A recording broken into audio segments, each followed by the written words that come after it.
दोस्तों, एक गांव में एक साधु महाराज रहते थे। साधु महाराज जहां भी जाते नाम जप पर उपदेश देते थे। साधु महाराज की नाम जप पर अगाध श्रद्धा को देखकर कई लोगों ने उनसे राम नाम की दीक्षा ली। कुछ लोग तो उनके सानिध्य में रहकर ईश्वर का अनुग्रह पाने के लिए उनके शिष्य तक बन गए। एक बार साधु महाराज शिष्यों को नाम की महिमा सुना रहे थे। तब उन्होंने कहा, अगर श्रद्धा हो तो राम का नाम जपने मात्र से मनुष्य सभी संकट से पार हो जाता है। यह सुनकर साधु महाराज का एक शिष्य खुशी से उछल पड़ा। उसे तो मानो हर संकट से उबरने का रामबाण मिल गया था। वह प्रतिदिन भिक्षा के लिए नदी पार करके दूसरे गांव जाता था। इसके लिए उसे नाविक को 4 आने देने पड़ते थे। एक दिन की बात है, साधु महाराज का वह शिष्य भिक्षा के लिए जा रहा था। उस दिन दूर कहीं बारिश हुई थी, जिससे नदी में बाढ़ आई हुई थी। नाविक ने नदी के उस पार ले जाने से मना कर दिया। तभी शिष्य को अपने गुरुजी की वह उपदेश याद आई कि राम का नाम जपने मात्र से मनुष्य सभी संकट से पार हो जाता है। शिष्य ने सोचा, अगर राम नाम से सभी संकटों से पार हुआ जा सकता है तो नदी पार करना कौन सी बड़ी बात है। लेकिन फिर भी उसे संदेह हुआ कि कहीं डूब गया तो उसने पहले गुरुजी से पूछना उचित समझा।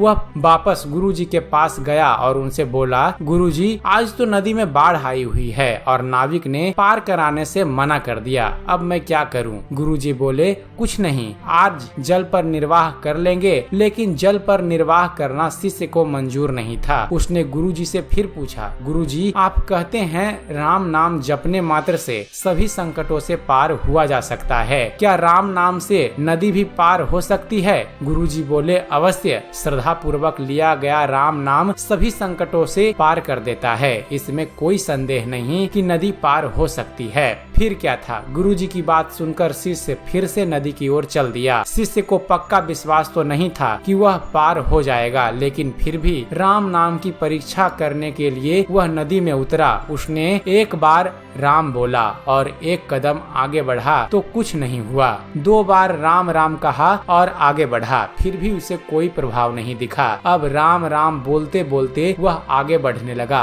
पानी उसके गर्दन तक आ गया। अब उसने सोचा कि राम नाम बेकार है, ये केवल लोगों के उपदेश देने के लिए ही है। गुरुजी तो झूठ बोलते हैं। इतने में एक बड़ी लहर आई और उसे बहा ले गई। शिष्य बेचारा गोते खाते खाते किसी तरह किनारे लगा। उसे गुरुजी पर बड़ा गुस्सा आ रहा था। उसने जाकर सारी आपबीती गुरुजी को सुनाई और उन्हें गालियां देने लगा। शिष्य बोला, अरे ढोंगी पाखंडी गुरु, कोई मरे या जिए तुझे कोई फर्क नहीं पड़ता। कुछ भी अनाप शनाप उपदेश बकता रहता है। आज तेरे उपदेश के चक्कर में मैं मरते मरते बचा। ये ले तेरी कंठी माला, आज मैं तुझे पूरी दुनिया के सामने नंगा करूंगा। गुरुजी शांत बैठे मुस्कुरा रहे थे। यह देखकर शिष्य गुस्से से लाल हो गया और वह बोला, मैं जा रहा हूँ गांव वाले को तेरी असलियत बतलाने। यह कहते हुए शिष्य फिर से नदी की ओर चल दिया। पीछे पीछे गुरुजी भी चल दिए। जब नदी किनारे पहुँचे तो नदी उफान पर थी। शिष्य नदी के किनारे पर बैठकर नदी के शांत होने की प्रतीक्षा करने लगा। गुरुजी किनारे पर रुके बिना नदी में उतर गए। जैसे ही साधु महाराज नदी में उतरे, नदी ने रास्ता दे दिया। यह देखकर शिष्य दंग रह गया। उसे अपनी भूल समझ में आ गई। वह पश्चाताप के आग में जलता हुआ नदी में कूद पड़ा। उस समय उसे जीवन की कोई परवाह नहीं थी, न ही उसे अपनी कोई सुध थी। वह दौड़ता हुआ नदी पार कर गया और गुरुदेव के चरणों में गिरकर क्षमा याचना करने लगा। साधु महाराज ने उसे उठाया और उसे गले से लगा लिया। जब उसे सुध आई तो उसने पीछे मुड़कर देखा, नदी ज्यों का त्यों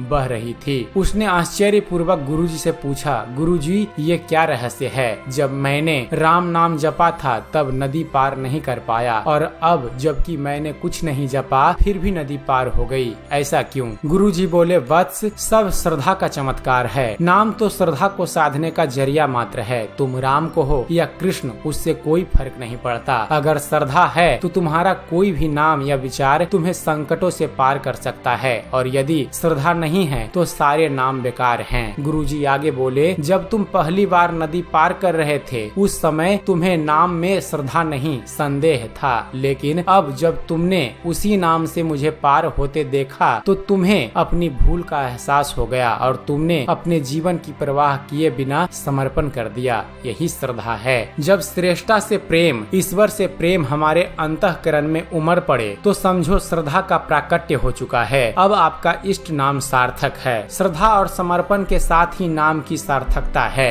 तो दोस्तों यह थी कथा कि किस प्रकार श्रद्धा नहीं तो नाम का जप बेकार होता है। तो उम्मीद करते हैं फ्रेंड्स आप सभी को हमारा यह वीडियो पसंद आया होगा। अगर वीडियो पसंद आया हो तो वीडियो को लाइक और शेयर करना ना भूलिएगा और ऐसे ही धर्म और इतिहास से जुड़े हुए ज्ञानवर्धक वीडियो देखते रहने के लिए हमारे इस चैनल ज्ञान मंथन को सब्सक्राइब करना ना भूलिएगा। हमारे इस चैनल को सब्सक्राइब कीजिए और देखते रहिए, जानते रहिए। धन्यवाद। जय हिंद।